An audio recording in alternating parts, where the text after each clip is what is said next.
मंगलानंद सर्वेशी परमं वै मंगलम मंगलानंद सर्वेशी परमं वै मंगलम।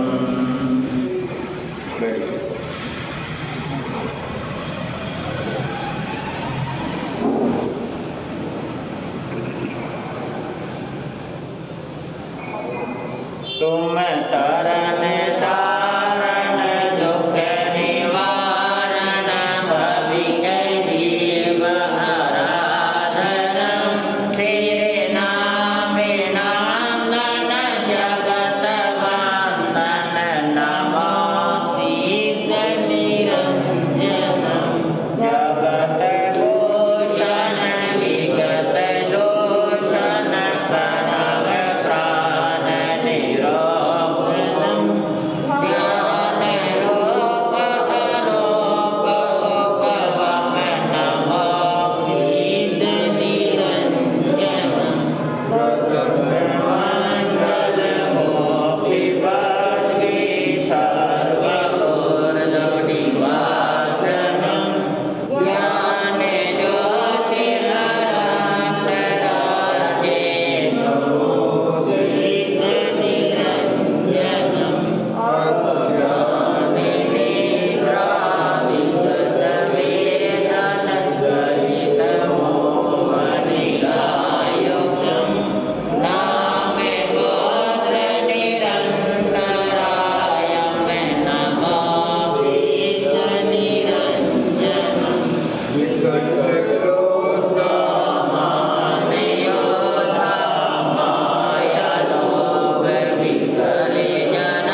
तारण किरण जिन्हें सारे निरंजन दीन दयाल दयानिधि भारी सहज शोध ज्ञायक अभिकारी सन्मति सदन परम उपकारी दुर्गति हरन सकल भयहारी लोकालोक चराचर ज्ञाता सरल शोध शिव पंथ विधाता दुख भंजन रंजन भव जीवा हरिभंजन अभिनाम शरीरा सकल शिरोमणि शोध स्वरूपा निराधार आधार अनोखा दीन लोकपति संकट नासी अद्भुत परमानंद प्रकाशी जग में जब अति ही दुख छाए तब प्रभु आपस में चली आए हिंसा हत्या कांड मिटाए यज्ञ पशु वध बंद कराए अति परमानंद तुम कीना निर्मल ज्ञान जगत को दीना ऋषि मुनि योगी जन देते जावे वे मुदित मन देते सूर्य चंद्र इंद्र आदि के देवा करे प्रभु तुम्हारी सब सेवा तुमसे नाम जपा जिन अक्षय परम धाम जिन पाया सैनिक ने तुम शरणागीला दुष्ट कर काज जगत के सारे होए सुकर प्रभु तुम्हें चितारे तुम्हें ही नाथ देवन के तुम्हें ही पार करन जग केवा प्रभु तुमने चंदन बाला की सुधली चिंतामणि राम नाम तुम्हारा चित की चिंता पूरन हारा तुम्हारो नाम लिए दुख भागे कोई सुमति संकट जागे भूत प्रेत कोई पास न आवे सन्मति जावे अभितिर जावे जपो जपो सब ये दर धीरा वर्धमान भगवती बलवीरा महावीर प्रभु नाम उचारे क्षण में नष्ट भवे अध सारे मन वांछित सब आशा पूरे गलित जल जड़ से छोरे सब दिश प्रभु की महिमा छाई तीन लोक में सब मन भाई जगत प्रसिद्ध प्रभु नाम तुम्हारा मंगल बोल सकल दाता तुम सब नैया और कृपाला अति गुणवंत अनंत विशाला रीति सीधि बल बोधि प्रदाता धर्म चक्रधारी जग त्राता जिनके प्रभु तुमसे न लागे जगत में जय जय जय महावीर महेशा तीर्थ विधायक जय अखिलेशा आद्य अगम अनंत चतुर्जय धामा मैं भी विनय करूं कर जोरी हर प्रभु भव बाधा मुनि भक्ति भावना से करे जो प्रभु के गुण गान ये भव सुख पावे महापर भव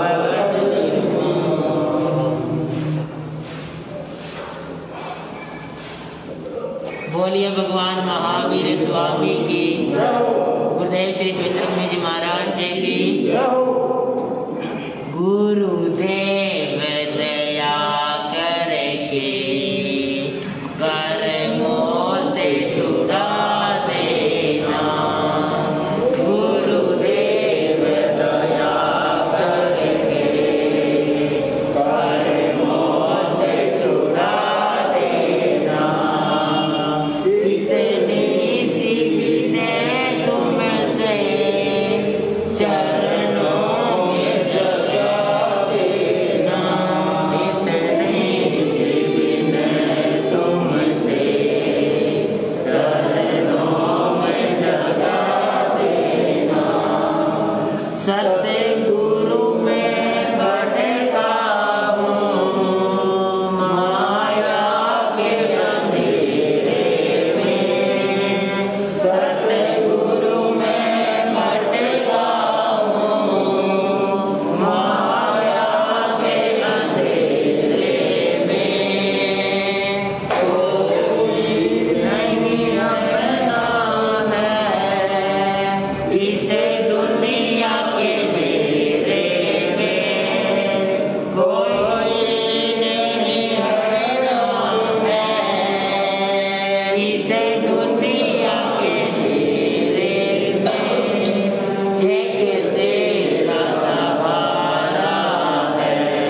सरदेव परम आदरणीय अनंत उपकारी पूज्य गुरुदेव के पावन चरणों में वंदन नमस्कार करता हूँ। उपस्थित मोक्षाभिलाषी पुण्यवान आत्माओं, आपके समक्ष परम वीतरागी प्रभु महावीर के अमृतमय वाणी कुछ समय के लिए रखने से पूर्व कुछ पंक्तियाँ हैं, सभी ध्यान से सुनेंगे और मिल करके बोलेंगे। बोले श्रमण भगवान महावीर स्वामी की। ओ माटी के पुतले क्यों इतना गरूर है, ओ माटी के पुतले क्यों इतना गरूर है। घमंड रहा किसका झट होता चकनाचूर है, घमंड रहा किसका झट होता चकनाचूर है। ओ माटी के पुतले क्यों इतना गरूर है, ओ माटी के पुतले क्यों इतना गरूर है। सुनो लो गरूर के हवारे की कहानी, सुन लो गरूर के हवारे की कहानी। चला नभ को छूने भवारे का जो पानी, चला नभ को छूने भवारे का पानी। झट सिर के बल गिरने को वो हो गया मजबूर है, झट सिर के बल गिरने को वो हो गया मजबूर है। ओ माटी के पुतले क्यों इतना गरूर है, ओ माटी के पुतले क्यों इतना गरूर है। देखो राजा रावण का बाजेता था डंका, देखो राजा रावण का बाजेता था डंका। किया जो गरूर उसकी जल गई लंका, किया जो गरूर उसकी जल गई लंका। घोरन में गया मारा वसी से धड़ से दूर है, घोरन में गया मारा वसी से धड़ से दूर है। ओ माटी के पुतले क्यों इतना गरूर है, ओ माटी के पुतले क्यों इतना गरूर है। देखो ओने कौरवों को कितना घमंड है, देखो उनकी कौरवों को कितना घमंड है। घमंड से जिन्हों का व्यवहार भी उदंड है, घमंड से जिन्हों का व्यवहार भी उदंड है। वो कट कट मर गए सारे, ये व्यर्थ का फितूर है, वो कट कट मर गए सारे, ये व्यर्थ का फितूर है। ओ माटी के पुतले क्यों इतना गरूर है, ओ माटी के पुतले क्यों इतना गरूर है। देखो आगे कहाँ है वो कारू का खजाना, देखो आगे कहाँ है वो कारू का खजाना। कहे कीर्ति मुनि बने क्यों माया पे दीवाना, कहे कीर्ति मुनि बने क्यों माया पे दीवाना। घमंडी का सिर नीचा मिसाल ये मशहूर है, घमंडी का सिर नीचा मिसाल ये मशहूर है। ओ माटी के पुतले क्यों इतना गरूर है, ओ माटी के पुतले क्यों इतना गरूर है। नानान शेषम अभय कयानम साक्षे सुआ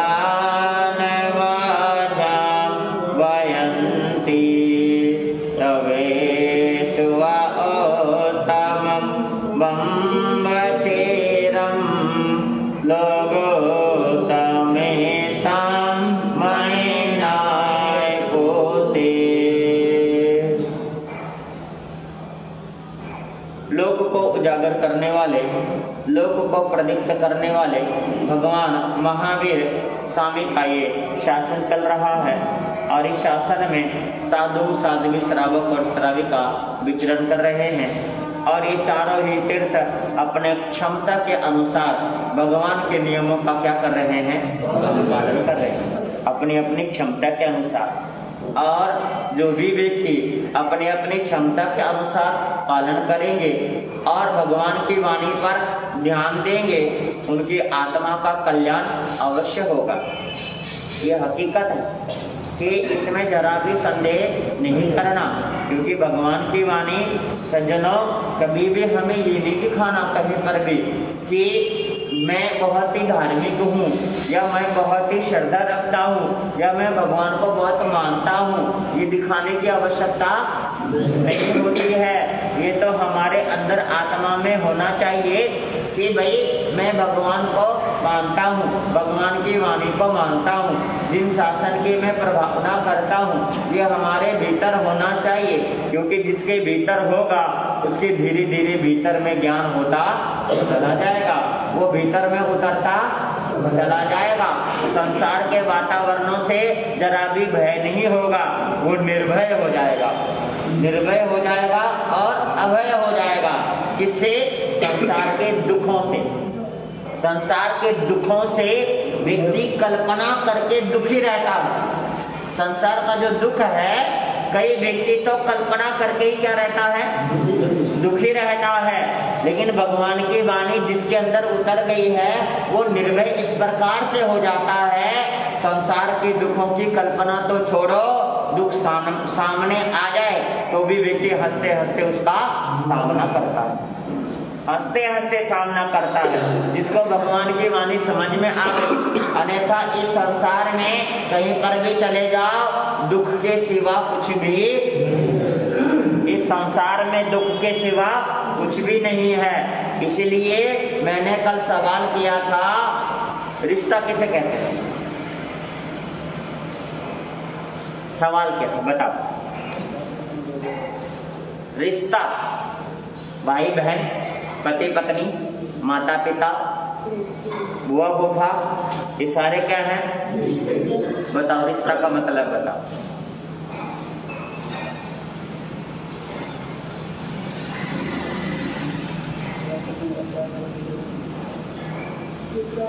सारे मेरी कहानी देखो, बोले तो अबोध वाले बंदी है जी, अबोध वाला क्या है? हाँ। करना तो आपने ही पड़ेगा।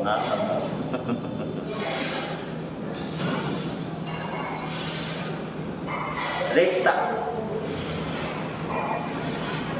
किसी का घर पुराना हो और पुराना घर होता होता और पुराना हो जाए और बारिश हो तो छत रिसने लग जाता है। क्या लग जाता है? तो क्या कहते हैं कि घर छत क्या हो रहा है? रिस रहा है। क्या हो रहा है? रिस रहा है। और रिसने वाला जो छत है वो धीरे धीरे छत भी क्या हो जाता है? खत्म हो जाता है। वो घर भी क्या हो जाता है? खत्म हो जाता है। उस घर को छोड़ना पड़ता है, उसी या फिर उसे तोड़ के क्या करो? नया बनाओ। रिश्ता जैसे छत रिश्ता है, रिश्ते का मतलब रिश्ना। क्या होना? रिश्ना।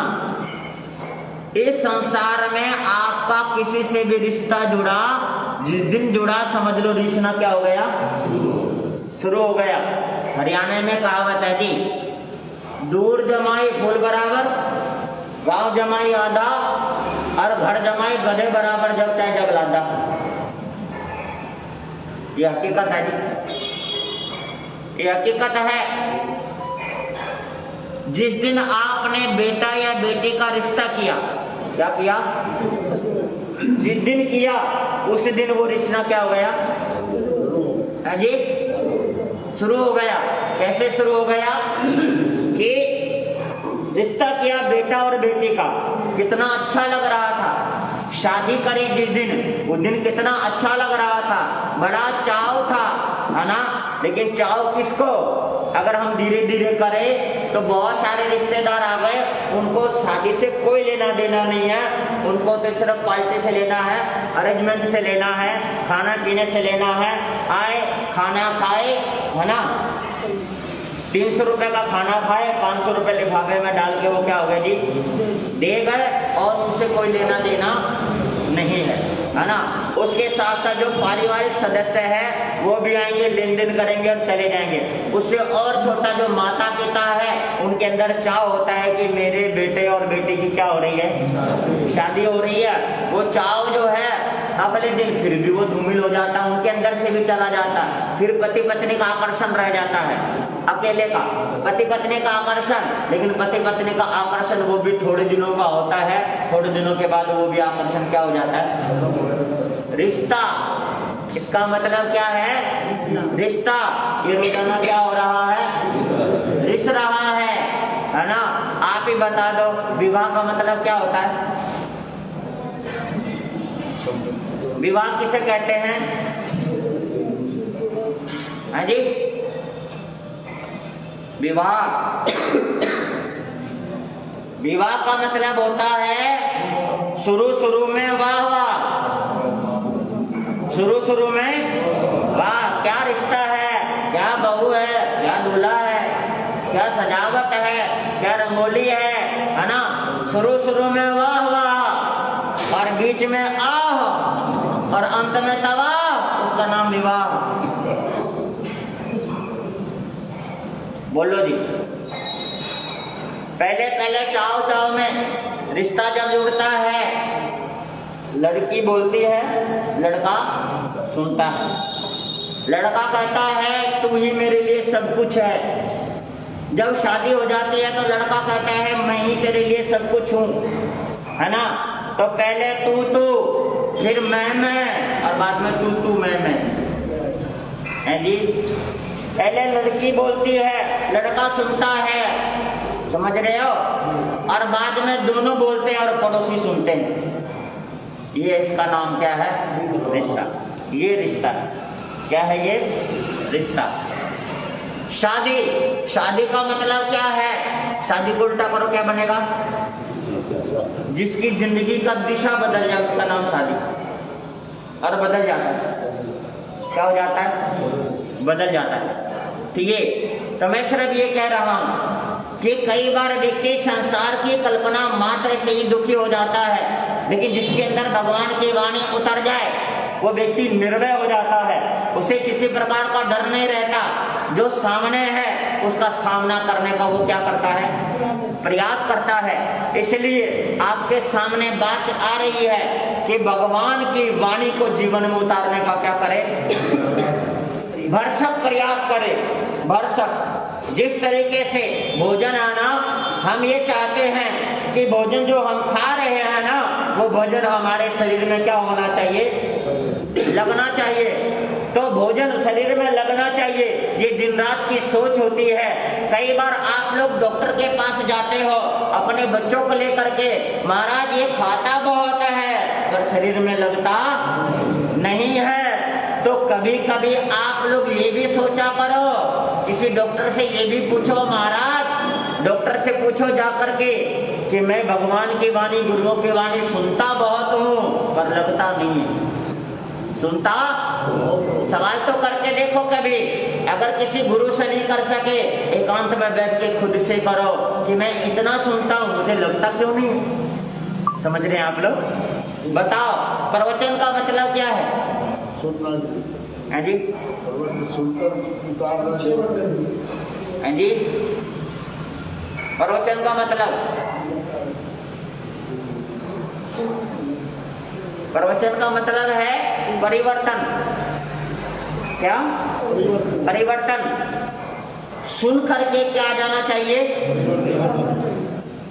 किसमें, व्यवहार में, बोली में, चाल में, रहन सहन में, हर क्रिया में क्या जाना चाहिए, ताकि सामने वाले को लगना चाहिए कि इन्होंने क्या सुना है। उनको लगना चाहिए कि ये जिनवानी इन्होंने क्या कर रखा है, सुन रखा है ना। मैं बहुत बार ऐसी जगह पर चातुर्मास करके आता हूँ जहां पर जैन धर्म का नामो निशान नहीं होता। वो मानते ही नहीं, वो जानते ही नहीं, तो वो ये कहते हैं कि ये तो जैनी है। और मैं जैन धर्म की सीधी सीधी 3 शब्दों में उनको बताता हूं कि जिसके सात्विक विचार हो, सात्विक भोजन हो और सात्विक व्यवहार हो, बस वही जैन है, बाकी तो कुछ नहीं। और ये चीजें किसके पास नहीं होता? बोलो, किसके पास नहीं होता? या कौन नहीं चाहता? सब चाहते हैं। तो जो ये चाहते हैं या जिनके पास है वो क्या है? जैन एक संप्रदाय नहीं है। हम लोगों ने इसे क्या बना रखा है? संप्रदाय। जैन संप्रदाय नहीं है, जैन एक नेचर है। क्या है? एक नेचुरल चीज है ये, जो हर व्यक्ति को नेचर में उतार लेना चाहिए। ये नेचर है, नेचुरल चीज है। क्योंकि भगवान महावीर ने जब 10वें कालिक सूत्र के पहले अध्ययन में ये कहा था, धम्मो मंगल मुख्यम, धर्म मंगल है, उत्कृष्ट है। गौतम स्वामी ने सवाल किया, भगवान कौन सा धर्म मंगल है, कौन सा धर्म उत्कृष्ट है? आप लोग जितने बैठे हो, जब बात आती है तो आप लोग ये जरूर कह देते हो कि हमारा जैन धर्म बहुत ज्यादा क्या है ना? आप बोल देते हो। नाम मत लिया करो, बस नाम लेना ये गलत हो जाता है। नाम लेने से आपको प्रभु माने से बहुत दूर कर देता है। ये हकीकत है कि नाम लेने मात्र से कि जैन धर्म बड़ा है, इसका मतलब बाकी सब छोटा होना चाहिए था। बोलो ना, बाकी तो सब छोटा हो गया ना। और आपने अगर छोटा मान लिया तो फिर आप बड़े नहीं हो। अगर सामने वाले को छोटा मान लिया तो आप क्या नहीं हो? बड़े नहीं हो। अगर आपने किसी के सामने ये कह दिया कि जैन धर्म बड़ा है, नहीं, बड़ा नहीं है। जैन धर्म कोई बड़ा नहीं है, ये ध्यान रखना। लेकिन मैं आपको बता रहा हूं, जब भगवान से पूछा प्रभु धर्म मंगल है, उत्कृष्ट है, कौन सा? उन्होंने क्या बोला? अहिंसा, संयम और तप जिसके हृदय में है वो धर्म क्या है? उन्होंने नाम नहीं लिया जैन धर्म का। आपको पता है हमारे आराध्य देव तो इतने अच्छे थे और इतने अच्छे हैं। गौतम स्वामी ने पूछा उनसे, प्रभु भगवान कहाँ रहते हैं? क्या पूछा? किससे पूछ रहे हैं जी? भगवान से पूछ रहे हैं, भगवान संबोधित करके। सोचो, आप विचार करो, कैसे तो गौतम स्वामी, कैसे उनके आराध्य देव, है ना, भगवान को भगवान संबोधित करके कि भगवान कहाँ रहते हैं? उन्होंने क्या कहा? भगवती सूत्र में चर्चा है इसकी। इस जो मैं सुना रहा हूं इस समय, ये भगवती सूत्र में है, कभी मौका लगे तो पढ़ना। कि भगवान को भगवान बोल करके ये कह रहे हैं कि भगवान कहाँ रहते हैं, है ना। और भगवान भी इतने महान, वो कहते हैं सत्यम को भगवान, जहां सत्य है वहां भगवान है। क्या कहा उन्होंने ये नहीं कहा, है ना, उन्होंने ये नहीं कहा तेरे दिव्य फूट रहे, मैं दिख नहीं रहा हूं, है ना, ऐसा नहीं कहा। उन्होंने क्या कहा? सोचो, विचार करो, जानो। हम ये कह देते हैं जैन धर्म बहुत बड़ा है। क्यों बड़ा है भाई? क्यों बड़ा है? नहीं, अहिंसा, संयम और तप जहां पर है वो वाला धर्म क्या है? वो किसी के भी हो सकता है, किसी को भी हो सकता है। 15 प्रकार के सिद्ध है। अन्नलिंग सिद्धा है, स्वलिंग सिद्धा, स्त्रीलिंग सिद्धा, नपुंसकलिंग सिद्धा, सारे सिद्ध हैं, है ना। कोई भी सिद्ध हो सकता है, लेकिन जिसने प्रकृति को, इस नेचर को, जो जैन धर्म का नेचर है, ये नेचुरल चीज को जिन्होंने अपने जीवन में उतार लिया, उस व्यक्ति का क्या है जी? संप्रदाय में नहीं बनना। हम बहुत बार संप्रदाय में क्या है, हमारी आत्मा का कल्याण ना कोई संत कर सकता है, ना कोई पंथ कर सकता है, ना कोई ग्रंथ कर सकता है ना। हमारी आत्मा का कल्याण ना कोई संत कर सकता है, ना कोई पंथ कर सकता है, ना कोई ग्रंथ कर सकता है। हमारी आत्मा का कल्याण केवल और केवल निर्ग्रंथ कर सकता है। कौन? आपको पता है हमारे जैन धर्म का आज से 2 साल पहले जैन धर्म का नाम क्या था?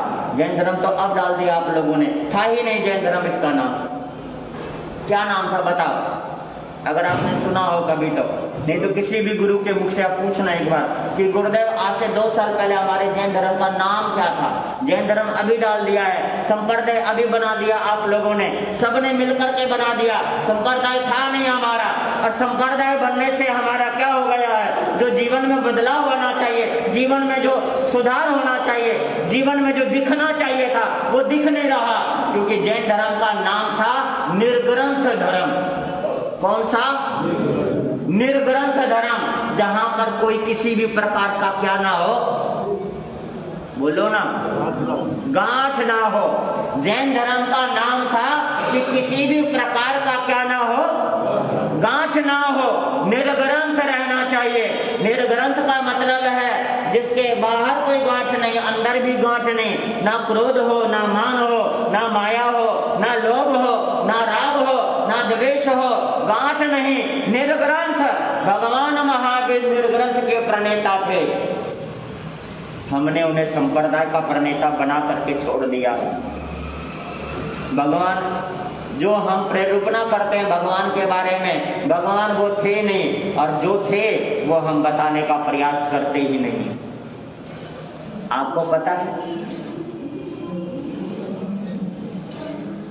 जिसके अंदर अहंकार होता है ना, जिसके अंदर अहंकार होता है, उसकी आंखें ना छोटी छोटी होती है। कैसी होती है? छोटी छोटी होती है। अब इसका मतलब ये नहीं कि एक दूसरे को देखना मत, और शीशे में भी खुद को मत देखना। कहीं जाकर खुद के देख लो तो मेरी आंखें छोटी तो नहीं है, कहीं मैं बसो जा करके। कहते हैं कि जिसके अंदर अहंकार होता है उसकी पहचान ये है, उसके पहचान से आप पहचान लो कि इसके अंदर अहंकार है, क्योंकि उसकी आंखें कैसी होती है? छोटी छोटी होती है। और जो निरंकार होता है, यानी कि अहंकार नहीं होता, उसकी आंखें बड़ी बड़ी होती है। कैसे? वो ऐसे कि जिसके अंदर अहंकार होता है वो व्यक्ति सामने वाले को अपने से छोटा देखता है। क्या देखता है? इसलिए उसकी आंखें क्या होती है? छोटी होती है, छोटी छोटी होती है। इसलिए अहंकार नहीं करना, किसी को बड़ा नहीं बताना और किसी को छोटा नहीं बताना। पता है जैन धर्म है ना, मधुकर धर्म है ये। कैसा है ना? माधुकरिता, मधु की तरह। मधुकर जो होता है कौन? भंवरा है ना, मधुमक्खी। मधुकर जो होता है, जैसे गोचरी है ना, गोचरी, गोचरी क्या है? मधुकरी वृत्ति है ये, है ना। गोचरी का मतलब मधुकरी वृत्ति। अन्य जगह से जगह जगह जाकर के गोचरी को क्या करना है? गवेषणा करनी है। कैसी गोचरी? शुद्ध। शुद्ध गोचरी की क्या करनी है? ऐष्णा का मतलब होता है शुद्ध। शुद्ध ऐष्णा की गवेषणा करनी है। गवेषणा का मतलब ढूंढना, ऐष्णा का मतलब शुद्ध। शुद्ध ऐष्णा की गवेषणा करनी है हमें, है ना, तो ढूंढ करके लाना है। इसी तरीके से जैन धर्म जो है ना, सभी धर्मों में से मधुकर चुनता है, मधु चुनता है। क्या चुनता है? मधु, मधु चुनता है ना। विशाल हृदय है जैन धर्म। हर धर्म के मधु को उठा उठा करके इस जगह क्या करता है वो, है जी। क्योंकि जैन धर्म नमोकार मंत्र देख लो, नमो अरिहंतानम, इसमें सारे समा गए। नमो सिद्धानम, इसमें सारे समा गए। नमो आर्यानम, इसमें सारे समा गए। और नमो उपाध्यायनम, इसमें सारे समा गए। और नमो लय सबेसानम, इसमें सब कुछ समा गया, कोई अलग नहीं रहा। आप सोच लो, विचार कर लो, कितना विशाल है हमारा धर्म, लेकिन हमने छोटा कर दिया उसको। कैसे छोटा कर दिया? सिर्फ नाम छोड़ के कि हमारा धर्म बहुत बड़ा। नहीं, हमारा धर्म बड़ा, हमारे अंदर अगर अहिंसा है, अगर संयम है, अगर तप है, तो हमारी आत्मा बड़ी है, सबसे बड़ी है। जहां पर देवता भी आकर के क्या करते हैं? नमन करते हैं, है ना। हमें वो चीजें नहीं लाना जिससे हमारा अहंकार क्या हो? प्रदर्शित हो, अहंकार झलके। वो चीजें कभी सामने नहीं लाना। किसी भी प्रकार के सामने नहीं लाना, क्योंकि अहिंसा की चर्चा तो हर धर्म में है, सत्य की चर्चा तो हर धर्म में है। और संयम का मतलब डिसिप्लिन, और वो जगह हर जगह चर्चा है, सब जगह है। ये तीनों भगवान ने ये कहा कि जिसके अंदर आ गया उसका धर्म क्या है, उत्कृष्ट है, और उसको देवता करके क्या करते हैं, नमन करते हैं। भगवान ने सवाल किया ना कभी भी, तो भगवान ने कभी जवाब ही नहीं दिया कि हमारा जैन धर्म क्या है। जैन धर्म का कोई डेफिनेशन नहीं होता है ना, सिर्फ हमारे विचारों का है। उसे संप्रदाय नहीं बनाना, उसे अहंकार के झूले में नहीं झुलाना, भगवान को भी नहीं झुलाना। भगवान कभी किसी एक के हुए नहीं है ना, कभी किसी सज्जनों, साधु जो होता है ना, साधु कभी किसी एक का नहीं होता, पर साधु हमेशा एक का ही रहता है। साधु किसी एक का नहीं होता, पर साधु हमेशा एक का ही रहता है। बताओ, साधु भगवान का रहेगा जी, है ना? साधु किसी एक का नहीं रहता, पर साधु सिर्फ एक का ही रहता है। साधु का जीवन एक पर निर्भर नहीं होता, पर साधु का जीवन एक पर ही निर्भर रहता है। समझ में आ रही है ना बातें, है ना? कि साधु का जीवन एक पर निर्भर नहीं रहता, पर साधु का जीवन एक पर ही निर्भर रहता है, एक पर ही निर्भर रहता है। व्यक्ति पाप करते समय, है ना, दो तरह की सोचता है कि एक व्यक्ति ये सोचता है ना, कि भगवान देख रहा है। क्या कर रहा है? भगवान क्या कर रहा है? देख रहा है ना? वो इसीलिए पाप करता है कि भगवान देख रहा है ना? एक व्यक्ति कहता है कि नहीं, भगवान सब देख रहा है, सब देख रहा है, इसलिए मुझे कुछ करने की जरूरत नहीं। भगवान देख रहा है ना, और भगवान सब देख रहा है। अगर सब देख रहा है तो उस समय व्यक्ति डरेगा, मुझे किसी चीज की जरूरत नहीं है, क्योंकि भगवान सब क्या कर रहा है, देख रहा है। उनके हाथ में सारी व्यवस्था है, सारी व्यवस्था है, और सारी व्यवस्था समय पर होता रहेगा। इसलिए सज्जनों, चिंता नहीं करनी, फिक्र नहीं करनी। अपने अंदर जो बुराई है ना, अपने अंदर जो गंदगी है, उस गंदगी को क्या करना है, बाहर निकालना है। किसी ने कहा है, प्रेम गले अति संकरो। क्या है? प्रेम गले अति संकरो, तामे दो न समाए। ये प्रेम की जो गली है, हृदय की गली, ये जो प्रेम की गली है, बहुत संकरा है, बहुत छोटा है। तो कहते हैं प्रेम गली अति संकरो, तामे दो न समाए। जब मैं था तब हरि नहीं, जब हरि आया तब मैं नहीं। आप लोग कभी रेलवे स्टेशन पे गए हो? बताओ, बताओ ना, कौन कौन गया रेलवे स्टेशन पे? कभी रेल में बैठने का मौका मिला है जी? कभी ऐसा मौका मिला कि आपने टिकट लिया और प्लेटफॉर्म टिकट भी ले लिया और प्लेटफॉर्म पे आपने इंतजार किया हो? बोलो, ऐसा हुआ कभी? है जी? हुआ है। और कभी माइक में आपको ये सुनने को मिला है कि यात्री कृपया ध्यान दे, आपकी ट्रेन आ चुकी है, बस पास में खड़ी है, क्योंकि जिस पटरी पे ट्रेन आनी है वो लाइन क्लियर। सुना कभी ऐसा? बोलो ना। मैं वही चीज आपको याद दिलाने जा रहा हूं कि वहां से भी आप ज्ञान ले लो कि वहां पर ये घोषणा होती है, यात्री खड़े हैं ट्रेन में बैठने के लिए, इंतजार कर रहे हैं, घोषणा हो रही है, कृपया ध्यान दीजिए कि आपकी ट्रेन आ चुकी है, पर आगे का सिग्नल क्या है, खड़ा है, क्योंकि लाइन क्या नहीं है, सिग्नल खड़ा है, लाइन क्या नहीं है, क्लियर नहीं है। इसलिए ट्रेन क्या है, बाहर खड़ी है, बाहर ही है स्टेशन से, लेकिन लाइन क्लियर ना होने के कारण, सिग्नल खड़ा होने के कारण ट्रेन अंदर आ नहीं सकती। इसी तरीके से हमारे अंदर भी है, ये हमारे हृदय का जो प्लेटफॉर्म है ना, ये क्लियर नहीं है, क्योंकि हमारा गर्दन का सिग्नल खड़ा है। क्या है? गर्दन का सिग्नल क्या है, खड़ा है, और इसलिए ये हृदय की जो प्लेटफॉर्म है, लाइन क्लियर नहीं है। इसलिए परमात्मा की जो ट्रेन है बाहर तो खड़ी है, पर अंदर प्रवेश नहीं कर पा रही है, क्योंकि लाइन क्या नहीं है, क्योंकि यहाँ बहुत भीड़ है। क्या है? बहुत भीड़ है, हमने बहुत कुछ इसके अंदर क्या कर रखा है, बसा रखा है, बहुत कुछ रख रखा है, और इतना कुछ रख रखा है ये बाहर जाता नहीं और वो आते नहीं। ये बाहर जाता नहीं, वो आते नहीं, आने के लिए तैयार है, ये जाएगा तो वो आएंगे, समझ रहे हैं ना। वो क्या होगा, ये जाएगा तो वो आएंगे, लेकिन ये जाता नहीं और वो आते नहीं। हम बहुत को सुन चुके हैं, बहुत को जान चुके हैं, बहुत को समझते भी हैं। ऐसा नहीं है कि आप लोग कुछ नहीं समझते, बहुत को समझते हैं, लेकिन समझने के बावजूद भी हम ना समझ हो जाते हैं। हमें पता है अहंकार नहीं करना, और फिर भी हम अहंकार कर जाते हैं।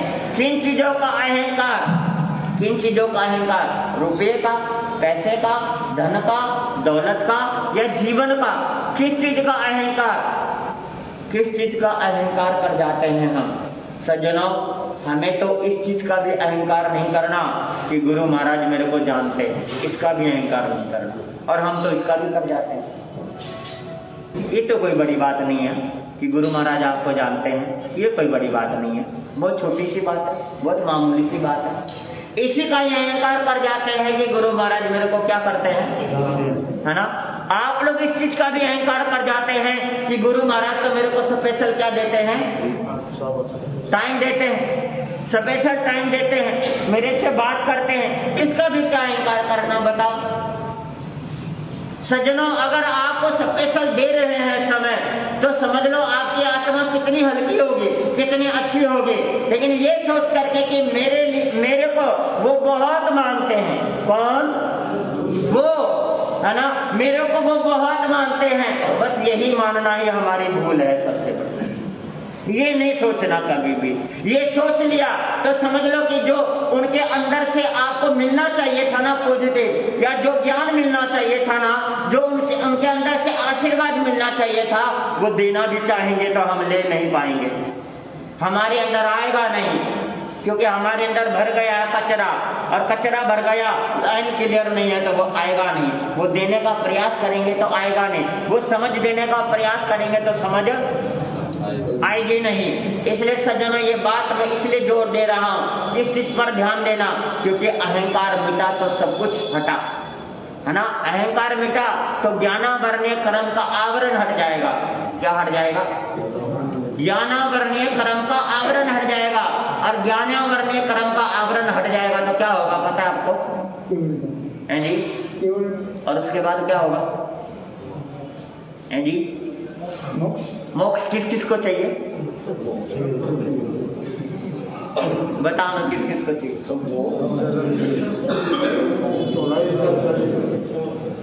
किसी को नहीं चाहिए मोक्ष, आप लोगों में से किसी को नहीं चाहिए। क्यों नहीं चाहिए, क्योंकि 1 घंटा बैठे हैं, हम बोल रहे हैं, सुन रहे हैं, उस समय आप लोगों को देख करके ऐसा लगता है कि सारा का सारा आपके भीतर क्या हो गया, उतर गया। लेकिन उसके बाद जो 23 घंटे हम ऊपर बैठते हैं ना, उस 23 घंटे में आप लोग आते हो ना, तो आपको क्या चाहिए बताओ ना। मोक्ष नहीं चाहिए, बस महाराज दुकान चल जाए अच्छे से, बस मेरे लिए तो मोक्ष ही वही है। महाराज मेरा बेटा मान जाए, कहना नहीं मानता, महाराज मेरी बिटिया की शादी हो जाए, बस यही गंगा नहाया जाएगा मेरा तो। महाराज पड़ोसी अच्छा नहीं है, कृपा करो वो थोड़ा सा ढंग का हो जाए, महाराज मैं तो गंगा नहाया जाऊंगा, महाराज मुझे तो सब कुछ मिल जाएगा। आप लोग एक चीज को इतना रगड़ते हो, इतना रगड़ते हो कि उसके बाद आपको कुछ चाहिए ही नहीं दुनिया में, है ना, चाहिए ही नहीं दुनिया में, है ना। बहुत सारी ऐसी चीजें हो जाती है, बहुत सारी ऐसी चीजें हो जाती है। लेकिन सज्जनों, मैं आपको आज बताने जा रहा हूं, कुछ बताऊं।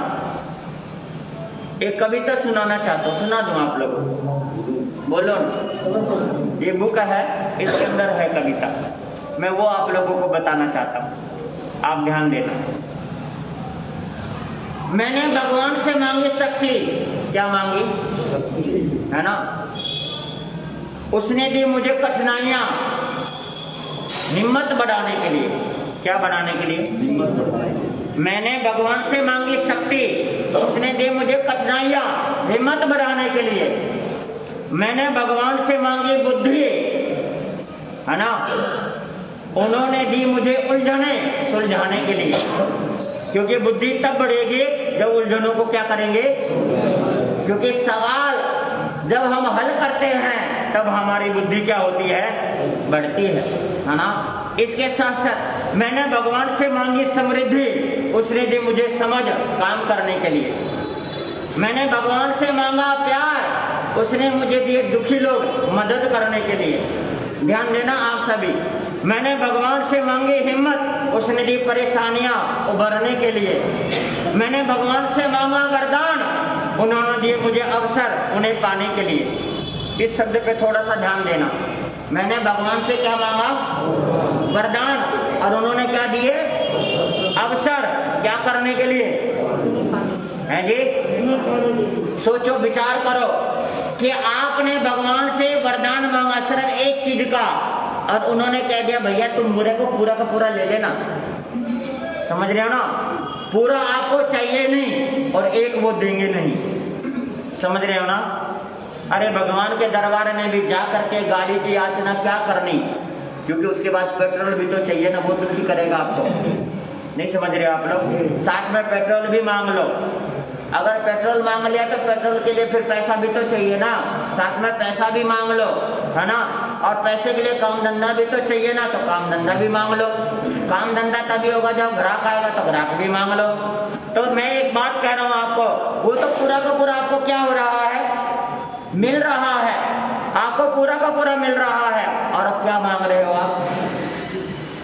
एक चोर चोरी करने के लिए मंदिर में गया, और वहां जाने के बाद क्या हुआ कि उसने सोचा कि मैं मंदिर के शिवलिंग के ऊपर ना घंटा लगा हुआ, इसी को उतार लो, बेच दूंगा ना, 1000-2000 रुपए आ जाएंगे। वो शिवलिंग पे खड़ा हो गया और उतार लिया उसने। जैसे उतारा तो शिव जी प्रकट हो गए। तो पुजारी आया, पुजारी ने देखा सारा वातावरण कि शिव जी क्या हो गए जी, प्रकट हो गए यहाँ पर। तो उस वक्त शिव जी बोले उस चोर से, बोल भगत तेरे को क्या चाहिए, तेरी भक्ति से मैं प्रसन्न हो गया। तो उस समय पुजारी करने लगे, प्रभु दिन रात मैंने नारियल चढ़ाया है, प्रसाद चढ़ाया है, आपकी पूजा करी है, दूध चढ़ाया है। तो उस समय शिव जी कहने लगे, भले आदमी तूने नारियल चढ़ाया, दूध चढ़ाया, गोला चढ़ाया, ये तो खुद ही चढ़ गया। नहीं समझ रहे आप लोग, ये क्या हो गया, खुद ही चढ़ गया। समझ रहे हो ना, खुद ही चढ़ गया। तो किसी ने कहा है खुद को कर इतना बुलंद कि खुदा खुद आकर के कहे बोल तेरी रजा क्या है ना। लेकिन बुलंद तो करो। भगवान कहते हैं, यहाँ पर लिखा गया कि मैंने भगवान से मांगा वरदान, उन्होंने दिया मुझे अवसर उन्हें पाने के लिए। मुझे वो नहीं मिला जो मैंने मांगा, पर मुझे आज वो मिल गया जो मुझे चाहिए था। सज्जनों, जो चाहिए था वो मिल गया। क्या मिल गया, है ना, जिनवानी, साक्षात आपको जिनवानी मिल रही है ना। संतों के दर्शन मिल रहे हैं। रामचरितमानस में लिखा है, संत समागम हरि कथा तुलसी दुर्लभ डोए, है ना, ये चीजें मिल रही है। और संत समय समय पर आपके अहंकार पर चोट पहुंचाते हैं। सबसे पहला प्रश्न यही किया गया था कि गुरु किसे कहते हैं, जो गुरूर को खत्म कर दे। किसको, गुरूर को खत्म कर दे। लेकिन आज संतों के दरबार में आकर के गुरूर नहीं खत्म होता, गुरूर और दो मन लद जाता है। कैसे लद जाता है, जैसे आपने कहा गुरु जी, उन्होंने कहा चेला जी, जी जी करके दोनों का जी लगा रहता है स्थानक के अंदर। बोलो ना, जी जी करके क्या लगा रहता है, जी लगा रहता है। क्यों, क्योंकि अगर उन्होंने ये कह दिया आओ जी श्रावक जी, जैसे उन्होंने कहा आओ जी श्रावक जी, बस श्रावक जी तो हो गए, उनके बाप ही हो गए, सीधा ही गुरु के बाप ही बन गए। अब तो बस पूछो मत, मैं क्या करवा सकता हूं उनसे। नहीं समझ रहे आप लोग, मतलब क्यों ये सब, क्यों ऐसा, क्यों ये सब, क्यों ये वातावरण, क्यों, है ना। ये होना नहीं चाहिए, नहीं होना चाहिए। इसी के कारण जो हमारे अंदर जिनवानी, हमने तो जिनवानी कितनी सुन ली बताओ, कोई नया तो नहीं सुना रहा हूं ना मैं, है ना। जिनवानी आपने कितने सुन ली, लेकिन सुनने के बाद जो उतरना चाहिए था, जो बदलाव आना चाहिए था, वो नहीं आ पा रहा है। वो इसलिए नहीं आ पा रहा है क्योंकि हमारे दिल में वो उतर नहीं रहा, क्योंकि पहले से यहाँ पर बहुत कुछ है। वो कैसे जाएगा, कैसे जाएगा? जब तक वो हटेगा नहीं तब तक वो कैसे जाएगा? नहीं जा सकता ना, बोलो ना, नहीं जा सकता। क्यों जाएगा बताओ, क्यों जाएगा? किसी ने तो यहाँ तक कह दिया ना, झुकता वही है जिसमें जान होती है और अकड़पन तो खास मुर्दे की, ऐसा कहा है ना। लेकिन ये सत्य भी है, सत्य भी है। लेकिन इस सत्य को हम सत्य सिद्ध करके कब दिखाएंगे? ये सत्य है, हमने सुना है, बहुत बार सुना है, लेकिन इस सत्य को सिद्ध करके कब दिखाएंगे? हमें सिद्ध करके भी क्या होगा? दिखाना होगा। सज्जनों, भगवान की वाणी चाहे एक भी उतार लो, पर बस उतार लो। लेकिन ये उतरेगा जब हमारे अंदर क्या होगी? नम्रता। ये उतरेगा जब नम्रता होगी। नम्रता के बिना सज्जनों, इतना जरूर मैं कह सकता हूं कि ये ग्रंथ पूरा का पूरा 32 के 32 आगम आपको याद हो सकता है। कोई बड़ी बात नहीं याद होना, याद होना कोई बड़ी बात नहीं है। याद होना एक अलग चीज है, लेकिन उसे आत्मा में उतारना एक अलग चीज है। क्योंकि याद होने का मतलब है नॉलेज हो जाना, जानकारी हो जाना, और ज्ञान होने का मतलब है आत्मा का ज्ञान। ज्ञान तो आपका होगा ना, तो वो तो नम्रता से ही होगा, विनय से ही होगा। पढ़ने से ज्ञान नहीं होगा कभी भी। आप सोचो कि पढ़ने से ज्ञान हो जाएगा, नहीं, पढ़ने से ज्ञान नहीं होगा, सिर्फ नम्रता से ज्ञान होगा। आप, मैं कह रहा हूं कि जिंदगी में एक भी किताब मत पढ़ो, लेकिन अगर नम्रता रख ली तो सारे के सारे किताबों का ज्ञान आपके भीतर क्या है? आ जाएगा। ये हकीकत है, आ जाएगा, आ जाएगा। क्यों आ जाएगा? क्योंकि रोज के रोज आपके अंदर नम्रता आती चली जाएगी, है ना। आपके आत्मिक गुण क्या हो जाएंगे? प्रकट होते चले जाएंगे। प्रातः काल उठते ही अपने माता पिता, सबसे पहले अपने माता पिता को क्या करे? नमन करे, है ना। लेकिन नमन करे, नम करके नमन करे, समझ रहे हैं ना आप लोग? अपने माता पिता को क्या करे? नमन करे। लेकिन नम करके नमन करे। कैसे? नम करके नमन करे, है ना। उस नमन में इतनी ताकत होनी चाहिए कि आपको झुकने के बाद जब खड़े हो तो आपको ये पता होना चाहिए, ये एहसास होना चाहिए कि उन्होंने मेरे सिर पे क्या रखा है नहीं वो सामने, बहुत दूर है वो, लेकिन फिर भी आपको एहसास है जी, एहसास जरूर होना चाहिए। इस चीज का एहसास होना चाहिए, रोज के रोज एहसास होना चाहिए, है ना। आपको पता है, आप लोगों को ये बताया गया है कि जब साधु संत स्थानक में ना हो, है ना, साधु संत नहीं होते हैं, तो आपको सामायिक लेनी है तो किधर को वंदना करके लेनी है जी? ईशान कोण में। ईशान कोण में कौन रहते हैं, है ना? 20 विहरमान क्या है वहां पर विराजमान है, उनको वंदना करके क्या करनी है? तो आपकी वंदना ऐसी होनी चाहिए कि उनके पास वो वंदना चली जानी चाहिए, और जय चली गई है तो वहां से अगर वो आए तो आपके लिए कुछ न कुछ लेकर के आए। ऐसा होना चाहिए रोज के रोज, लेकिन हम ऐसा नहीं करते। बस हमने वंदना कर ली, समय के ले ली, लेकिन हमें वंदना करके ये एहसास हमारे अंदर होना चाहिए कि जो हमने किया है हमें उसको मिला, करने के बाद हमें क्या हुआ है? मिला। वंदना तो ऐसी हो, बंदगी हमारी ऐसी हो जो जीवन की गंदगी बाहर क्या करे? निकाल दे। बंदगी होने से जीवन में गंदगी आ जाए, ऐसा नहीं होना चाहिए, बल्कि जीवन की गंदगी हमारी क्या हो? बाहर हो जाए। नम्रता ऐसे अपने अंदर लेकर के आओ। भगवान के प्रति, देव गुरु धर्म, 3 चीजें दी है कि देव के प्रति, गुरु के प्रति और धर्म के प्रति हमारे अंदर वंदना ऐसी होनी चाहिए, जरूर होनी चाहिए। हम रोजाना ही पंच परमेष्टि की आराधना करते हैं, और पंच परमेष्टि की आराधना करने के बावजूद भी, है ना, हमारे अंदर ये रहता है कि कब कोई मिले, है ना, ताकि कोई न कोई उपाय बता दे जिससे हमारे घर में वातावरण बढ़िया हो जाए।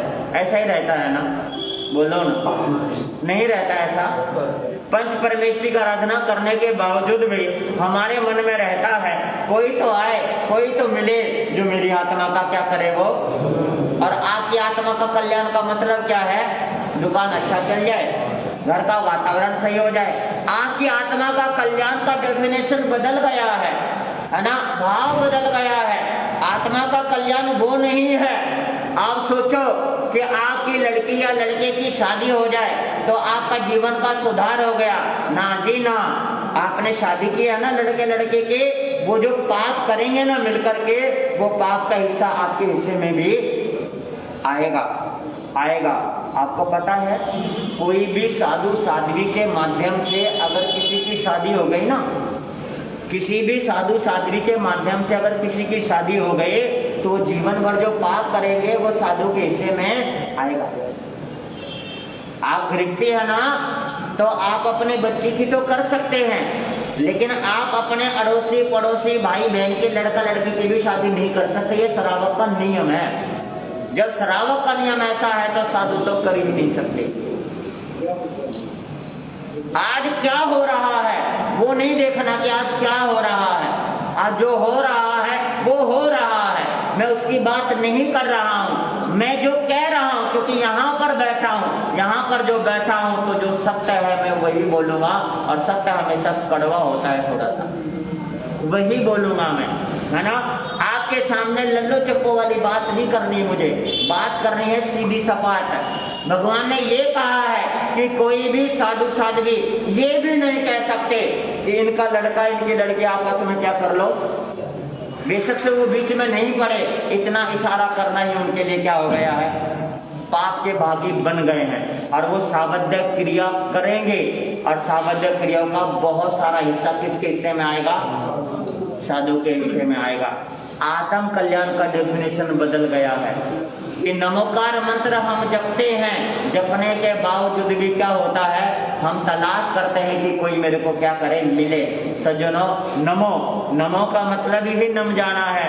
अगर हमने इन्हें नमन कर दिया, किसको? अरिहंतों को, है ना, अरिहंत को। पांचों के आगे नमो शब्द है पहले। अगर हम नम गए हैं तो उनके वहां से हमारे पास आशीष आना चाहिए, ऐसा नमना है हमें। और वो आशीष ही हमारे दुखों को क्या कर सकते हैं। और सबसे बड़ा दुख कौन सा है बताओ? इस संसार में अगर कोई दुख है तो सबसे बड़ा दुख कौन सा है जी? नहीं, इससे भी बड़ा दुख बताओ। है जी? आसक्ति नहीं। मैं ये जानना चाहता हूँ, जम दुखम जरा दुखम मरनानी रोगानिया, ये नहीं बताना आपको। ये तो शास्त्रों में लिखा, ये सुनी सुनाई बात है, सुनते हैं करते हैं, लेकिन शास्त्रों में एक पहलू और भी है। मैं वो जानना चाहता हूँ, वो ही आपको बताना चाहता हूँ कि संसार में सबसे बड़ा दुख कौन सा है, बताओ। है जी?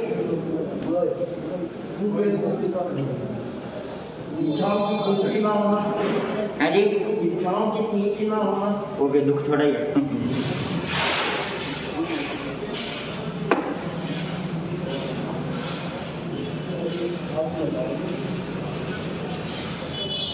18 प्रकार के पाप सुने आपने? 18 प्रकार के पापों में सबसे बड़ा पाप बताओ। है जी? बताया ना कि सबसे बड़ा पाप कौन सा है? मिथ्या दर्शन शल्य। और संसार में सबसे बड़ा दुख भी वही है, मिथ्या दर्शन शल्य। क्योंकि अज्ञानता ही दुख का कारण है। क्या है? अज्ञानता ही, चाहे जन्म हो, चाहे मरण हो, चाहे रोग हो, चाहे बुढ़ापा हो, या संसार का कुछ भी हो, हम अज्ञान में हैं, इसलिए हम दुखी हैं उन चीजों से। अज्ञानता ही सबसे बड़ा क्या है? दुख है। जिस दिन ज्ञान आ जाएगा सारे के सारे दुख क्या हो जाएंगे? ना तो मरण दुख दुखी करेगा। आपको पता है पूज्य बद्री प्रसाद जी महाराज साहब ने क्या कह रखा है? क्या कह रखा है कि मृत्यु क्या है या नहीं है? वो खिलौना क्यों है? क्योंकि वो मृत्यु को जान चुके थे, इसलिए उन्हें डरने की जरूरत है।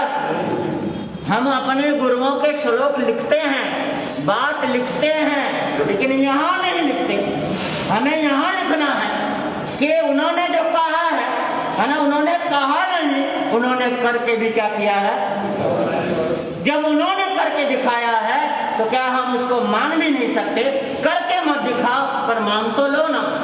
मान लो, मानना ही बहुत हो जाता है। उन्होंने जब ऐसा कहा है कि मृत्यु इंसान के हाथ का क्या है, खिलौना है। खिलौना इसलिए है क्योंकि उन्होंने जान लिया है कि मृत्यु मेरी निश्चित है और मृत्यु से कभी डरना।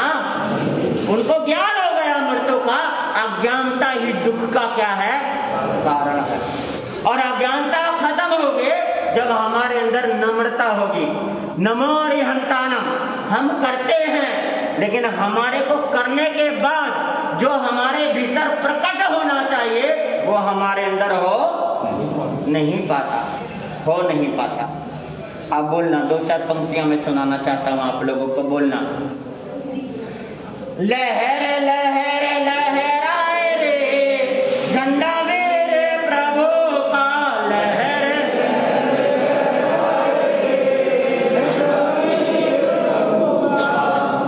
मेरी माताओं थोड़ा सा बोल लो ना। आप तो बड़े चतुर हैं बोलने में, आपके आगे तो भगवान भी हार जाते हैं, है ना। तो आप लोग बोलो थोड़ा सा, जितनी भी है ना सब बोलो, सबकी आवाज निकलनी चाहिए। कहाँ से बोलना है आपको? यहाँ से, हृदय से बोलो, लगना चाहिए, है ना। मैं आप लोगों के अंदर उन नमोकार मंत्र के प्रति वही विनम्रता देखना चाहता हूँ, क्योंकि उसे जपने के बाद आपको किसी की जरूरत नहीं होनी चाहिए। और जरूरत है इसका मतलब आप करते नहीं हो। उसके बाद तो आपको किसी की जब बात करते हो तो ये कहते हो कि नमोकार मंत्र दुनिया का सबसे बड़ा क्या है, मंत्र है। और जब आप उसका आदर नहीं करते, छोड़ करके किसी पंडित के पास, किसी और के पास चले जाते और कहते हो कि कोई कुछ क्या करो, कोई मंत्र बताओ, कोई उपाय बताओ। जब इतना बड़ा है तो फिर दूसरे की उपाय की क्या जरूरत पड़ेगी, बताना। इसका मतलब हम मानते नहीं हैं उनको, हम जानते नहीं उनको। हमें इससे आगे बढ़ना ही नहीं चाहिए। नमोकार मंत्र अगर है तो है ना, नमोकार मंत्र अगर है तो है ना। सुनो ना, आप विचार करो ना। भक्तांबर मंत्र है ना। भक्तांबर एक ऐसा है कि आप देखो ना कि मानतुंग आचार्य ने जब उसे रचा था, जब उसे पढ़ा था, 48 ताले टूट गए थे। और अपन लोग पढ़ते हैं, एक पर्दा भी नहीं हिलता। बोलो ना, है ना। सोमा सती ने नागों का क्या बना दिया, हार बना दिया। सुभद्रा ने छलनी में क्या उठा लिया, शेष सुदर्शन ने क्या नाम, शूल का क्या बना दिया। देखो ना, इतना अच्छा वातावरण बन गया। नमोकार मंत्र, अमर कुमार की कथा सुनी होगी आपने। अमर कुमार ने क्या कर दिया नमोकार मंत्र जप करके, है ना। विचार कर लो आप, हम नमोकार मंत्र जपते हैं, बड़ा बताते हैं, अरे बड़ा मान भी तो लो ना। बताने का क्या फायदा होगा, मान तो लो ना। आपका दिल ही नहीं मानता, बताने से क्या फायदा होगा। इसलिए मिलकर के बोलो, लहर लहर लहराए रे झंडा मेरे प्रभु का।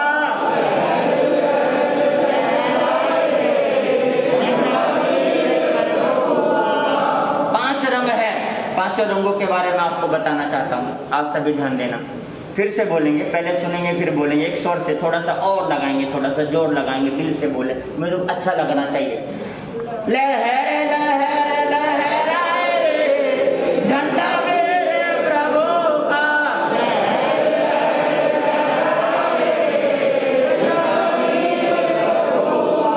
श्वेत श्वेत रंग में बोलो क्या गुण है, शांति का पाठ पढ़ाए रे झंडा मेरे प्रभु का। शांति का पाठ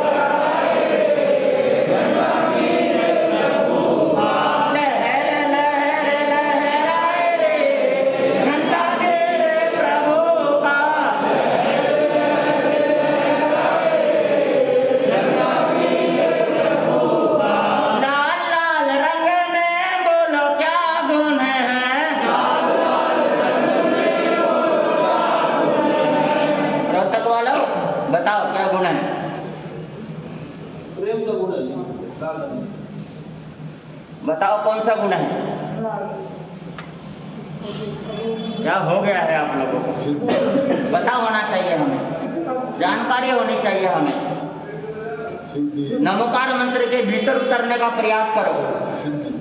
मैं चाहता हूं आप उसके भीतर उतरो, भीतर उतरो, ताकि हमें उसके अलावा किसी की जरूरत मैं ऐसा चाहता हूं कि कल को मेरी भी जरूरत आपको ना पड़े, क्योंकि मैं तो एक क्या हूं, एक साधन, और साधन को छोड़ना पड़ता है। क्या करना पड़ता है? संत क्या है? एक साधन है, और साधन को क्या करना पड़ता है? छोड़ना पड़ता है। उनसे सीखो पर उनको पकड़ो मत। उनसे क्या करो? उनसे सिर्फ सीखो पर उनको पकड़ो मत, है ना? यही मेरे भगवान है ना जी ना। भगवान भगवान है, गुरु गुरु है। गुरु को भगवान नहीं कहना और भगवान को गुरु नहीं कहना। गुरु का दर्जा गुरु है और भगवान का दर्जा भगवान है। जिसका जो स्थान है, स्थान मत चेंज करो। जो है, आप लोग तो ऐसे हो कि अगर आपका काम बन गया तो आपके लिए भगवान बन गया, और जिनसे काम नहीं बना वो शैतान बन गया। आप तो 1 मिनट में बना देते हो। बनाने की मशीन आपके पास बहुत बढ़िया है ना? अगर आपके पास ऐसा कोई मशीन हो बनाने का, तो भैया आप लोग मेरे को एक बार मोक्ष में पहुंचा दो, बड़ी कृपा हो जाएगी। क्योंकि मशीन है बनाने की आपके पास। बनाओ मत आप किसी को कुछ भी, आप उनसे सिर्फ लो, लेने के बाद छोड़ दो। क्या करो? वही आपके लिए सब कुछ है। नहीं, मोक्ष सब कुछ है, वो सब कुछ नहीं है। मैं सब कुछ नहीं हूँ, संत सब कुछ नहीं है। संत सिर्फ एक स्पीकर है। क्या है? जो आपको सुनने को मिल रही है, इसके सिवा वो कुछ भी नहीं है, कुछ भी नहीं है। ऐसा मान करके चलेंगे तभी आपका वातावरण बनेगा, नहीं तो नहीं बनेगा। तभी आप थोड़ा सा आगे बढ़ पाएंगे। आप तो क्या करते हो कि जो आया, जिनकी बात अच्छी लगी या जिनके कारण हमारा थोड़ा सा काम चल गया, बस वहीं पर आप क्या हो जाते हो? अटक जाते हो, इसलिए बढ़ नहीं पाते। एक व्यक्ति आया, कहता महाराज हमारी दुकान नहीं चलती, कुछ करो। कहता किसी की नहीं चलती, आज तक देखा ही नहीं किसी की चलते हुए। एक ही जगह रहती हो तो क्या रहती है? एक ही जगह रहती है, किसकी चलती है बताओ? इसलिए बोलो, मैं वही बताना चाहता हूँ। लाल लाल रंग में बोलो क्या गुण है?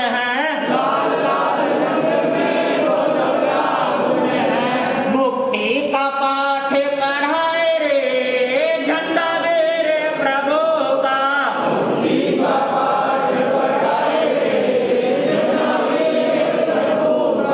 लहर लहर लहराए रे, झंडा मेरे प्रभु का।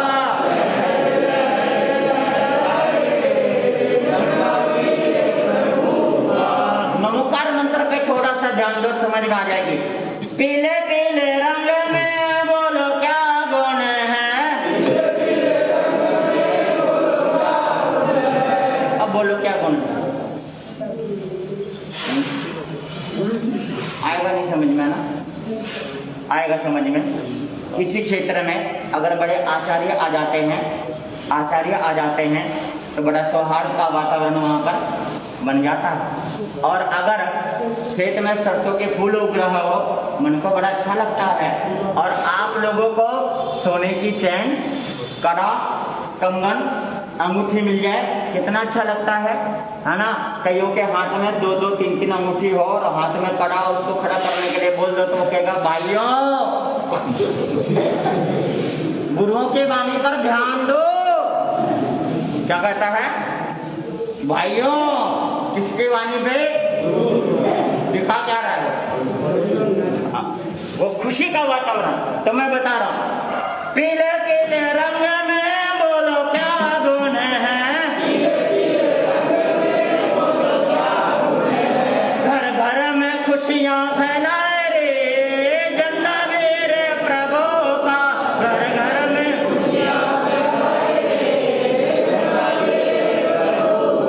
लहर लहर लहराए रे, झंडा मेरे प्रभु का।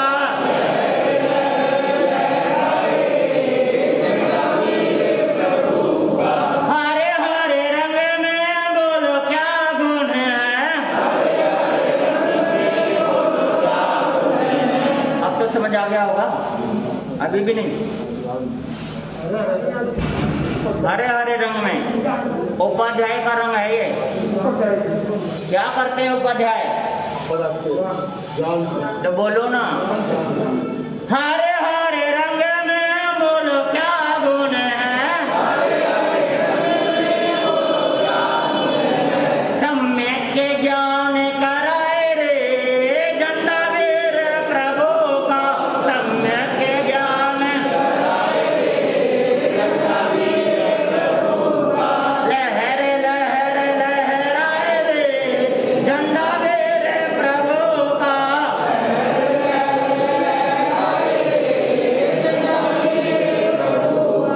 काले काले रंग में बोलो क्या गुण है, संत क्या करते हैं?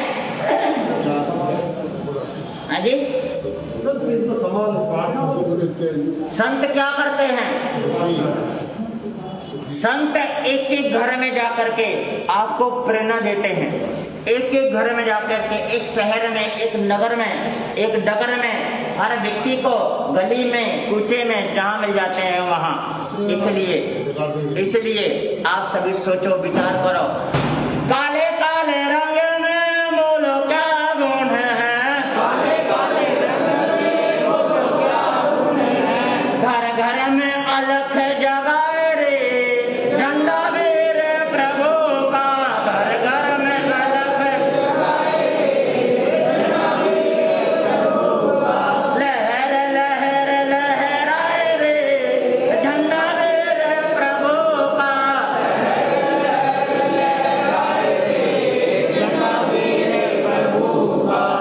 5 नमोकार मंत्र है। इनके पास नमने के बाद ये 5 चीजें हमें प्राप्त हो सकती है, पर हमने लिया नहीं आज तक कुछ भी। ना शांति का पाठ पढ़ा हमने, ना मुक्ति के राह पर चले हम, ना हमारे हृदय में प्रफुल्लित होना चाहिए वो हुआ हमारा, ना सत्य का ज्ञान हो पाया है, ना हमारी आत्मा जागृत हो पाई। 5 चीजें हो सकती है उनके पास नमने के बाद। अगर उनके पास हम नम गए हैं, नम्रता आ गई है, तो हमारे अंदर वो चीजें आ जाना चाहिए, पर वो चीजें नहीं आया है, इसका मतलब हमें नमना नहीं आया है, झुकना नहीं आया है। सबसे पहले झुकना ही सीखना पड़ेगा। जैन धर्म का मूल क्या है जी? जैन धर्म का मूल क्या है? विनय। जैन धर्म का मूल क्या है? विनय। क्योंकि विनय होगा तो ज्ञान होगा, विनय नहीं होगा तो ज्ञान नहीं होगा। गौतम स्वामी को जैसे वो पहुंचे वैसे नाम लिया भगवान ने। गौतम स्वामी ने सोचा ये तो बड़े ज्ञानी हैं, मेरा भी नाम जानते हैं। जब ये आया तो फिर दूसरे क्षण अहंकार आया, अरे मेरे को कौन नहीं जानता, मेरे को कौन नहीं जानता। जब भगवान ने उसके दिल की बात बताई कि आत्मा के साथ शरीर भी मर जाता है, ये शंका मत करो, है ना, तो मतलब शरीर के साथ आत्मा भी मर जाती है, ये शंका मत करो, है ना। जब ये कहा तो उनके अंदर से अहंकार ही क्या हो गया, और अहंकार खत्म हो गया तो 14 प्रभु का क्या हो गया, देख लो, देख लो। प्रत्यक्ष रूप में हमारे सामने है, सब कुछ है। मैं ये कहता हूँ जरूरी नहीं है किताब पढ़ो, जरूरी नहीं है शास्त्र पढ़ो, नम्रता ले आओ, सारे शास्त्र के अक्षर आपके भीतर ना उतर जाए तो फिर कहना, सारे के सारे ना उतर जाए तो रोज रोज पढ़ेंगे ना तो सिर्फ दिमाग ही क्या होगा, तेज होगा। लेकिन हमें तो आत्मा को क्या करना है, आत्मा को तेज करना है, आत्मा को पुष्ट करना है ना। जब शिवमंदिर स्वामी को नमन करो ना तो हमें एहसास होना चाहिए कि उन्होंने हमें देख लिया है और उन्होंने हमें आशीर्वाद दे दिया है। किसी गुरुओं को करो तो हमें एहसास होना चाहिए, है ना। पंच परमेश्वरी को करो तो हमें एहसास होना चाहिए। फिर हमें उसके अलावा छठे परमेश्वरी की जरूरत है या नहीं है ना। आप लोगों को जरूरत है। आप छठे के पास जाते हो, 5 को छोड़ के कहाँ जाते हो, हैं जी? छठे के पास जाते हो, जबकि कोई भी झगड़ा रगड़ा होता है तो पंच परमेष्ठी मीटिंग बैठाई जाती है, पंच बैठाया जाता है। पंच का मतलब ही 5 होते हैं। पंच बैठाया जाता है जिसके कारण हमें फैसला लेना होता है। और जब हमारी जिंदगी और हमारी आत्मा का फैसला होता है तो हम छठे के पास चला जाते हैं, पंच को ही छोड़ देते हैं। समझ में आ रही है बातें, है ना? थोड़ा सा नमन क्या करना है हमारे हृदय में, हृदय से होना चाहिए। जिस दिन आप कर लेंगे उस दिन आपके चेहरे की प्रसन्नता अलग ही होगी, उस दिन वातावरण ही क्या होगा, अलग होगा, है ना? समय आज थोड़ा सा अधिक हो गया है।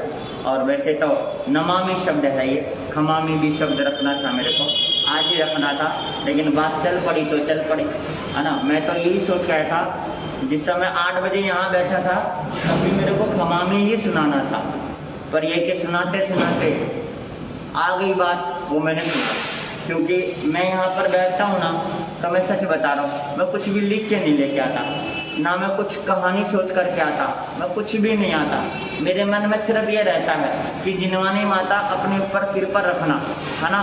कि जैसा भी हो बस मेरे दिल से निकलता जाए, ताकि जितने भी दिलवर बैठे हैं ना सामने, मेरे दिल से निकले, जितने भी दिलवर बैठे हैं सामने, सबके दिल में उतर जाए। यही सोच करके मैं यहाँ पर बैठता हूँ। मुझे कुछ नहीं आता, मैं तो बहुत छोटा था, है ना? छोटा, आपने सुना ना अचल मुनि महाराज साहब क्या सुनाते थे? छोटी बुद्धि छोटा ही मेरा ज्ञान है ना? तो मैं तो बहुत छोटा सा, छोटी सी बुद्धि है, छोटी सी जिह्वा है, छोटा सा मेरा क्या है, ज्ञान। उनके मुख से आपने कितनी बार सुना होगा, नहीं सुना? वो तो मंगलाचरण यही करते थे ना, छोटी बुद्धि, है ना? छोटा सा ही मेरा ज्ञान है, छोटी सी जिह्वा है, तो बहुत छोटा सा है। जिनवानी को मैं बोल नहीं सकता, जिनवानी को मैं सुना नहीं सकता, बहुत छोटा सा हूँ। लेकिन फिर भी अगर आप दिल की बात अगर समझ सके तो आप जान सकते हैं, बस इतनी सी बात है। बातें बहुत होती है, बहुत सुनाया जा सकता है, बहुत कहा जा सकता है, परंतु समय आप लोगों का हो रहा है, समय का ध्यान रखना।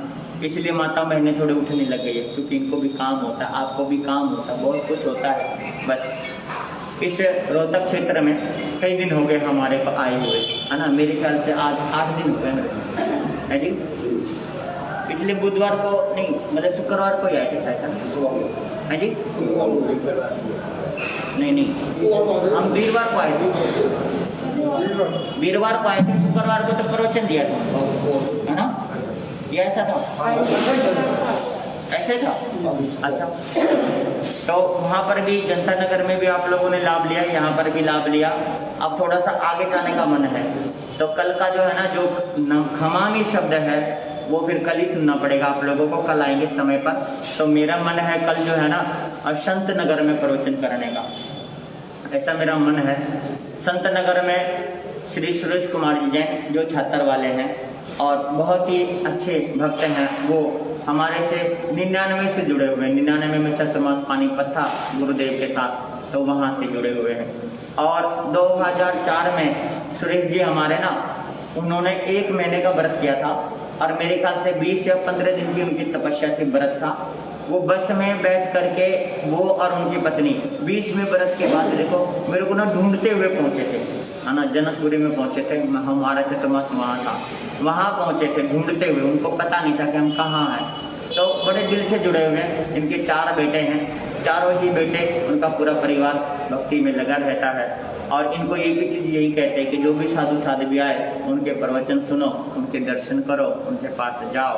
तो जब भी आते हैं तो संत नगर में जाना होता है।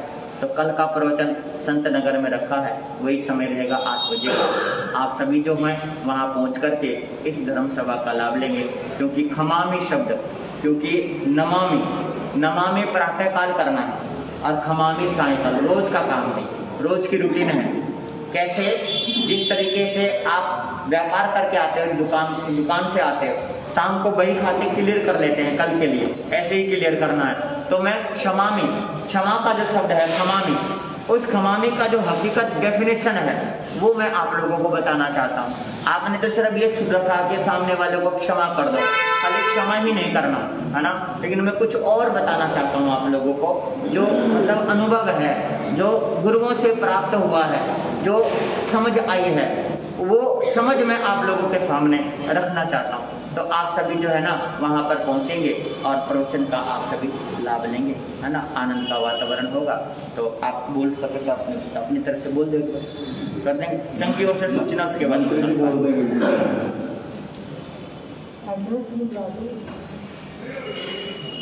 आज पूरे दिन यहीं पर ही है, कल सुबह यहाँ से बिहार करेंगे, सुबह बिहार करेंगे। परम पूज्य परम श्रद्धे चमत्कारी बाबा श्री प्रेम सुख जी महाराज के पौत्र शिष्य एवं पूज्य गुरुदेव श्री उपेंद्र मुनि जी महाराज के श्री शिष्य श्री शवेंद्र मुनि जी महाराज ठाणे के पावन चरण कमलों में समस्त रोहतक श्री सर वंदना नमस्कार करके माता पूछता है तथा बाहर से पधारने वाले सभी भाई बहनों का हार्दिक स्वागत करता है एवं विनती करता है कि सभी भाई बहन जलपान व भोजन ग्रहण कर श्री संघ को सेवा का अवसर प्रदान करेंगे, जिसकी व्यवस्था स्थान की भावना की गई। आज के भोजन की व्यवस्था का सौभाग्य प्राप्त हुआ है श्री ईश्वर जैन कैथल वाले श्री संजय सिंगला उत्तर श्री जय भगवान सिंगला का रहेगा। कल की व्यवस्था श्री इंद्रपुर मंत्री कैथल वाले श्री जगमंडल दास जय बाबा का रहेगा। जैसा कि गुरु महाराज ने फरमाया है कि कल का प्रवचन गुरु महाराज का संत नगर में होगा। भाई सुरेश जी के 1306/19 संत नगर 1306/19 संत नगर में होगा। 8 से 8:15 टाइम यही है। और एक दूसरा है कल एक बस 6:30 बजे वैस महिला कॉलेज झज्जर रोड से जाएगी और जो 7:15 बजे रिलायंस से जाएगी। गुरु महाराज आप कला प्रवास के दौरान मेरे द्वारा प्रधान जी के द्वारा या संघ के किसी भी सदस्य के द्वारा अविनय ऐसा का हुई तो सही क्षमा प्राप्त है। आप सभी भाई बहन गुरु मंत्र भावना का लाभ लेंगे। अहो गुरु महाराज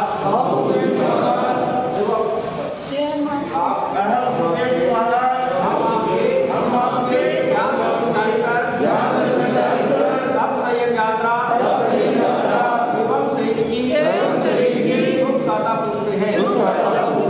और आपके स्वास्थ्य की मंगल कामना करते हैं। हम सब हाथ जोड़कर मान जोड़कर सत्कार एवं सम्मान के साथ चित्तों के पाठ से 3 बार वंदना नमस्कार करते हैं।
श्री चित्तारे मंगलम अरिहंता मंगलम सिद्धा मंगलम साहो मंगलम केवले प्रणत धम्म मंगलम चित्तारे लोगोत्तम अरिहंता लोगोत्तम सिद्धा लोगोत्तम साहो लोगोत्तम केवले प्रणत धम्म लोगोत्तम चित्तारे सन भव जामे अरिहंता सन भव जामे सिद्धा सन भव जामे साहो सन भव जामे केवले प्रणत धम्म सन भव जामे अरिहंतों का सरना, सिद्धों का सरना, साधुओं का सरना, दया धर्म का सरना, 4 सरने और न सरना कोई। जो भव्य प्राणी करे आचरण उसका अजर अमर।